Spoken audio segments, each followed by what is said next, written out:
새벽에도 우리에게 주시는 하나님 말씀을 받겠습니다. 자, 오늘은 사도행전 16장으로 들어가도록 하겠습니다. 사도행전 16장 1절에서 5절까지 말씀을 함께 받겠습니다. 한 절씩 읽고요. 5절 말씀은 같이 읽겠습니다. 1절 제가 먼저 읽을게요. 바울이 더베와 루스드라에도 이름에 거기 디모데라는 제자가 있으니 그 어머니는 믿는 유대 여자요 아버지는 헬라인이라. 디모데는 루스드라와 이고니온에 있는 형제들에게 칭찬받는 자니. 3절 바울이 그를 데리고 떠나고자 할새 그 지역에 있는 유대인으로 말미암아 그를 데려다가 할례를 행하니 이는 그 사람들이 그의 아버지는 헬라인인 줄 다 알미러라. 여러 성으로 다녀갈 때에 예루살렘에 있는 사도와 장로들이 작정한 규례를 그들에게 주어 지키게 하니. 5절 함께요. 이에 여러 교회가 믿음이 더 굳건해지고 수가 날마다 늘어가니라. 아멘. 하나님 말씀입니다. 오늘은 설교 제목이 다음 세대 디모데를 키우라.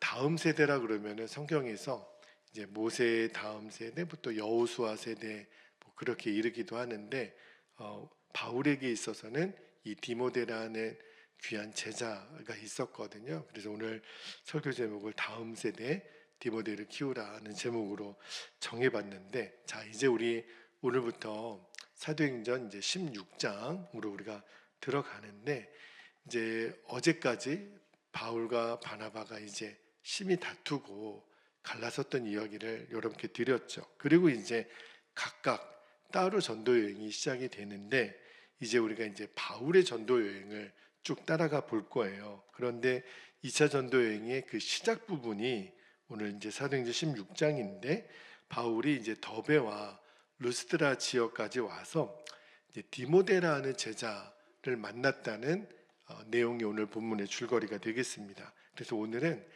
이 디모데라는 사람이 어떤 사람인지를 좀 중점적으로 우리가 좀 묵상하고 말씀을 나누기를 원하는데, 자 1절 2절을 보면 디모데를 이렇게 설명을 해요. 한번 볼게요. 그 어머니는 믿는 유대 여자요 아버지는 헬라인이라. 디모데는 루스드라와 이고니온에 있는 형제들에게 칭찬받는 자니. 그랬는데, 먼저는 디모데의 집안 배경에 대해서 말씀을 해요. 그러니까 어머니는 유대 여인이고 믿는 여인이고 아버지가 헬라 사람. 그러니까 우리 요즘으로 치면 이제 어머니는 한국 사람인데 아버지는 뭐 일본 사람, 이렇게 해서 태어난 아들이 디모데다, 이런 뜻인 거죠. 근데 그 디모데가 그 더베와 루스드라에서 보니까 2절에 보니까 칭찬받는 사람이었다. 그러니까 굉장히 인정받는 사람이었다라는 거예요. 그러니까 디모데가 이렇게 된 이유가 있지 않았겠습니까? 그죠? 그러니까 예전에 바울이 1차 전도 여행 때도 이 루스드라 지역을 방문을 했었어요. 거기서 이제 복음을 전하고 많은 사람들이 예수님을 믿게 됐는데, 그때 이제 디모데도 바울의 전도를 받고 그 영향을 받아서 참 귀한 사람이 되었다, 이렇게 이제 우리가 짐작할 수가 있는데, 근데 사도 바울은 나로 인하여 디모데가 훌륭한 사람이 되었다라고 이야기하지 않고, 그가 이렇게 귀한 사람이 된 것에는 그의 어머니와 할머니의 믿음이 있었다라고 나중에 이 디모데 후서에 말씀을 하고 있어요. 그 말씀이 어디 있냐면, 자 디모데후서 1장 5절 말씀을 한번 볼게요. 디모데후서 1장 5절에 보면 이렇게 나옵니다. 이는 내 속에, 여기 디모데입니다, 너희 속에 거짓이 없는 믿음이 있음을 생각함이라.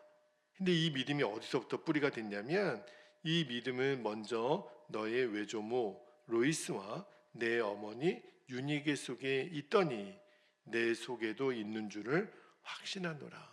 그러니까 사도 바울은 디모데가 이렇게 귀한 칭찬받는 사람이 된 이유가 본인의 영향보다는 할머니 그 로이스, 어머니 유니게의 영향을 받아서 이렇게 귀한 사람이 된 거다. 제가 이제 말씀을 묵상하다가 그렇구나. 늘 말씀드리는 거지만 귀한 믿음의 인물 뒤에는 반드시 위대한 어머니가 있었다는 거예요.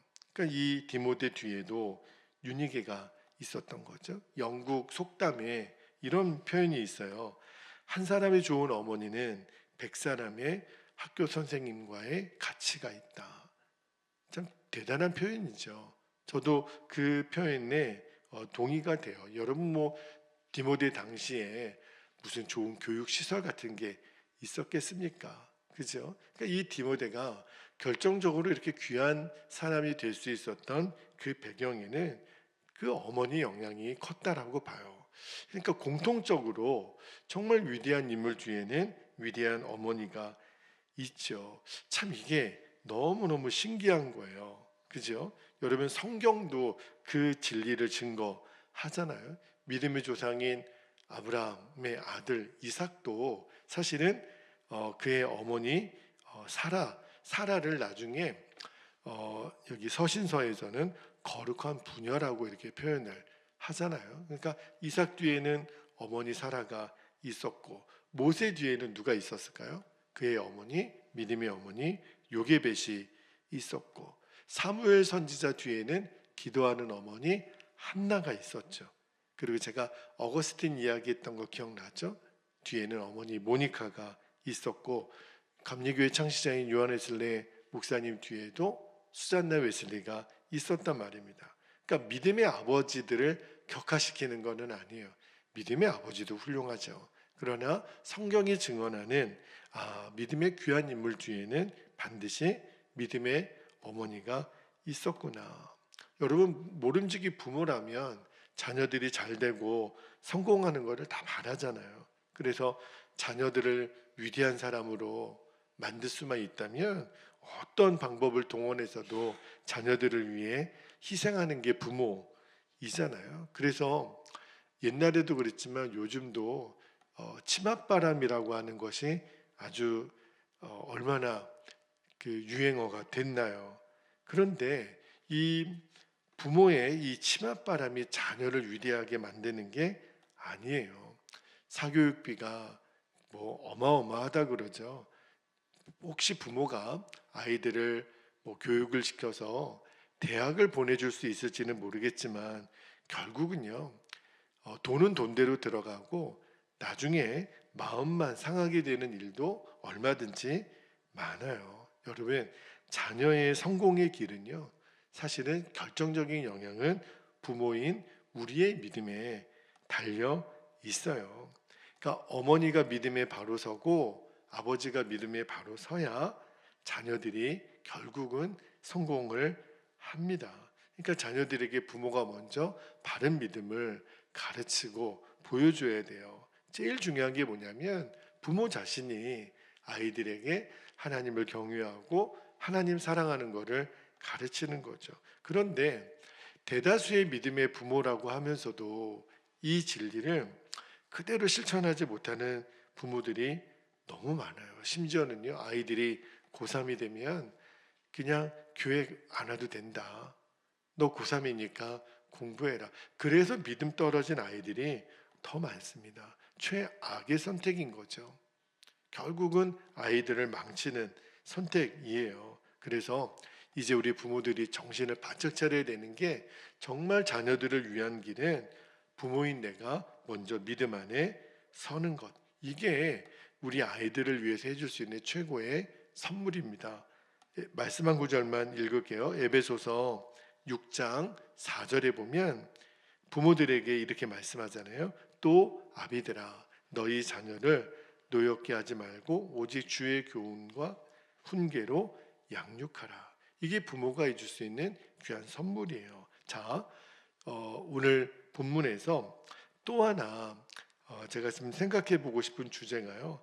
디모데는 참 귀한 만남의 복이 있었어요. 먼저는 부모의 복이 있었고 또 하나는 스승의 복이 있었는데 그가 이제 위대한 스승 바울을 만나게 된 건데 이 제자 디모데를 참 지혜롭고 유연성 있게 양육했던 이번에는 스승 바울의 모습을 보고 싶은 거예요. 자, 3절 말씀을 한번 다시 읽어드릴게요. 3절에 보니까 바울이 그를 데리고 떠나고자 할새 그 지역에 있는 유대인으로 말미암아 밑줄 할게요. 그를 데려다가 할례를 행하니 이는 그 사람들이 그의 아버지는 헬라인인 줄 다 알미러라. 여기 보면 바울이 이제 디모데를 앞으로 2차 전도 여행에 이제 선교 동역자로 이제 동행하게 하거든요. 근데 그 전에 디모데에게 뭘 행했다고요? 할례를 행했다고 여기 기록되어 있어요. 왜냐하면 1절에서 본 것처럼 디모데는 아버지가 헬라 사람이에요. 그리고 어머니 사이에 태어난 이제 혼혈아인 거죠. 그런데 당시 이 유대 사회에서는요, 모계 전통의 사회예요. 그러니까 어머니가 유대인이면 그 자녀도 유대인으로 인정을 받았다는 거예요. 자, 그런데 여기 보니까 디모데는 할례를 받지 않았던 것 같아요. 그래서 바울이 디모데에게 할례를 행하게 하잖아요. 그런데 저는 이 부분이 처음에 잘 이해가 안 된 게, 여러분 우리가 사도행전 15장에서 본 것처럼 예루살렘에서 아주 큰 회의가 열렸잖아요. 근데 그 회의가 왜 열렸어요? 아니, 안디옥에 그 바울 일행이 있을 때 유대로부터 사람들이 와서 구원을 얻으려면 예수님 믿는 것만 갖고는 부족하다. 할례도 받아야 되고 모세 율법도 지켜야 된다. 이 문제로 안디옥 교회에 굉장히 큰 어려움이 있었어요. 그래서 할 수 없이 유대에 이제 사도들과 장로들이 모여서 예루살렘 교회에서 회의가 있었잖아요. 그죠? 그리고 여러분 결론은 어떻게 났었냐면, 그때 회의도 아니 유대인들에게 할례를 이방인들에게 강요하지 마라. 예수님만 믿으면 구원은 완전하다. 그리고요, 사도 바울도 평소에 이 할례에 대한 생각이 어떤 생각이 있었냐면, 자, 말씀 한 구절만 볼게요. 고린도전서 7장 19절 말씀에 보면 평상시에 바울이 이런 생각이 있었어요. 할례 받는 것도 아무것도 아니요, 할례 받지 아니하는 것도 아무것도 아니로되 오직 하나님의 계명을 지킬 따름이니라. 그러니까 바울은 할례를 받든지 받지 않든지 큰 문제가 될 게 없다. 그죠? 이런 소신이 있던 사람이 바울이었는데, 근데 오늘 2차 전도 여행을 시작하면서 바울이 디모데에게 할례를 받게 해요. 언뜻 보면은 왜 그러지? 아니, 안 받아도 아무 문제가 없다고 그렇게 평상시에 말을 했잖아요. 그게 짐작하건대 선교 여행에서 만날 유대인들이 두려워서 그런가? 아니면 그의 소신이 바뀐 건가? 아니라는 거예요. 바울이 오늘 디모데에게 할례를 행하는 큰 그림이 있는데, 두 가지 이유가 있는데요. 하나는 디모데를 앞으로 거칠 것 없는, 그죠? 장애물이 없는 이 지도자로 바울은 세우고 싶었던 거예요. 그리고 할례를 행함으로 인해서 앞으로 복음 전도의 그 효율을 이렇게 가지고자 했던 거죠. 여러분, 이제 바울이 우리가 쭉 이제 사도행전을 읽어 나가겠지만 2차 전도 여행의 그 장소들이 이방인들만 있는 게 아니라 그 지역마다 유대인 출신 성도들이 많았어요. 그리고 아예 믿지 않는 유대인들도 많았거든요. 이런 얘기예요. 쉽게 말하면 제가 일본에 전도 여행을 갔는데 일본 사람들을 전도하지만 일본에 와 있는 한국 사람들이 많단 말입니다. 근데 그들이 믿지 않는 한국인들이 많은 거예요. 지금 사도 바울이 그런 상황이 있는데, 근데 유대인들의 특징이 있어요.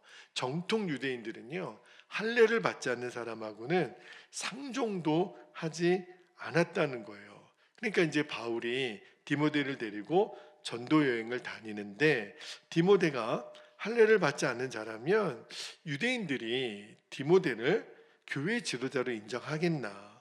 또 아예 그 유대인들은 할례 받지 않는 사람하고는 말도 하지 않으려고 그러니, 그러면 이 디모데가 할례를 받는 것이 훨씬 좋겠다. 그러니까 이거는요, 어떤 구원의 조건으로 할례를 행한 게 아니라 다른 사람, 특히 불신 유대인들을 전도하고자, 그들의 영혼을 구원하고자 하는 그 방편으로 디모데에게 할례를 행하게 했다는 거예요. 그러니까 복음의 본질을 훼손하는 일이 아닌 거예요. 다만 전도하기 위해서, 복음 전도를 위해서 이 유연성 있게 대처하고자, 그러면 디모데에게 할례를 행하는 게 좋겠다, 이렇게 이제 판단을 한 거죠. 여러분, 고린도전서 9장 20절에 보면 사도 바울이 이런 이야기를 해요. 유대인들에게 내가 유대인과 같이 된 것은 유대인들을 얻고자 함이요, 율법 아래에 있는 자들에게는 내가 율법 아래에 있지 아니하나 율법 아래에 있는 자같이 된 것은 율법 아래에 있는 자들을 얻고자 함이요. 그러니까 이게 무슨 말이냐면, 바울은 유대인들을 구원하고자 한다면 유대인의 옷을 입고, 이방인들에게 구원을 하고자 한다면 이방인의 옷을 입었다라는 거예요. 목적은 하나죠. 영혼 구원이 가장 큰 목적이니까. 그래서 제가 말씀을 준비하다가 이 본질과 비본질의 경계에 대한 생각을 많이 하게 됐어요. 그러니까 복음의 본질은 정말 훼손되어서는 안 돼요. 복음이신 예수 그리스도, 그죠? 나는 죽고 예수로 사는 십자가 복음은요, 절대로 변질될 수가 없어요. 그러나 이 복음을 전하는 방법에 있어서는 이렇게 바울의 유연성을 배워야 되겠구나. 그러니까 너무 고지식하게 전통적인 전 근대적인 방법이나 어떤 서구적인 선교 방식만 우리들이 고수할 게 아니구나. 오히려 그런 굳어진 생각이 전도를 방해할 수도 있겠구나 하는 생각이 들었어요. 물론 올해 우리 교회 표어처럼 우리는 때를 얻든지 못 얻든지 하나님 말씀을 전해야죠. 그러나 우리가 복음을 전하는, 그 복음을 듣는 그 전도 대상자들의 환경이나 처지나 그들의 문화, 그들의 나이, 그들의 어떤 직업, 이런 것들을 우리가 충분히 고려하고 또 유연성 있게 대처할 수 있어야 이 복음 전도의 열매를 우리가 맺을 수 있는 가능성이 그만큼 높아진다는 거예요. 그래서 저도 지금 어떤 기도 제목을 갖고 있냐면, 우리가 이제 교회 뒤에 아파트 단지가 이제 곧 입주가 되는데 계속 어떻게 전도하면 좋을지 하나님의 방법을 구하고 있어요. 그래서 이제 아파트 전도는 입주가 다 끝나고 나면 전도하기가 어렵잖아요. 문을 안 열어주니까. 그래서 그 전에 정말 어떤 방법으로 우리가 전도하면 좋을지 하나님의 지혜를 구하고 있는데, 여러분도 위해서 기도해 주시고, 또 좋은 방법이 있으면 또 저에게도 말씀해 주시고, 그래서 어떻게 해서라도 한 명이라도 우리가 더 복음을 전하고 또 구원을 할 수 있는 그런 은혜가 꼭 있게 되기를, 우리가 매일 땅밟기 기도를 지금 하고 있는데, 정말 여러분이 그 전도 방법을 위해서도 꼭 함께 기도해 주시기를 바랍니다. 그래서 마지막으로 고린도전서 10장 31절부터 33절까지 이 바울이 가지고 있는 이 전도관에 대한 말씀을 한번 읽고 우리가 기도하겠습니다. 자, 말씀을 읽어드릴게요. 고린도전서 10장 31절, 32절, 33절 말씀을 읽겠습니다. 그런즉 너희가 먹든지 마시든지 무엇을 하든지 다 하나님의 영광을 위하여 하라.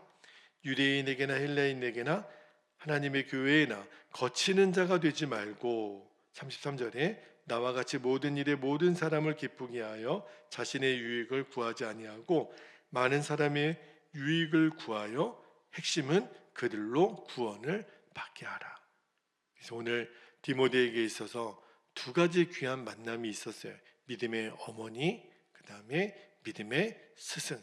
참 디모데는 정말 복이 있는 사람인 거죠. 그러나 그들의 영향력을 받았던 디모데가 나중에 정말 귀한 사역자로 쓰임 받습니다. 값어치가 있는 거예요. 그래서 다음 세대를, 디모데를 세우라, 이 말씀을 우리가 기억하면서 이제 오늘도 우리 허락하신 두 가지 기도 제목 붙잡고 함께 기도하겠습니다. 기도 제목을 제가 좀 나눠드릴게요. 첫 번째 기도 제목은 다음 세대인 디모데 세대를 위해서 부모된 우리가 먼저 하나님을 경외하고 하나님 사랑하는 사람이 꼭 되어야 됩니다. 이게 굉장히 중요해요. 우리 자녀들에게 믿음의 유산을 물려주는 것. 그렇죠? 두 번째 기도 제목은 전도자인 내가요, 거치는 자가 되지 않고 많은 사람의 유익을 위하여 구원의 역사를 이루는 디딤돌이 되는 거예요. 주여, 제가 이 복음 전도의 디딤돌이 되게 하소서. 통로가 되게 하소서. 도구가 되게 하소서. 너무너무 귀한 기도 제목이라고 믿습니다. 그래서 우리 교회 뒤에 있는 광신 프로그레스 이제 입주하게 될 하나님 그 세대들마다 하나님의 나라가 임하고 꼭 생명 구원의 역사가 일어날 수 있도록 여러분 오늘 시간이 허락되는 대로 땅밟기 기도도 하시고 우리가 계속 여러분 기도해 주시기를 바랍니다. 오늘 허락하신 우리 말씀과 기도 제목을 붙잡고 우리 주의 이름을 간절히 부르시고 통성으로 기도합니다. 주여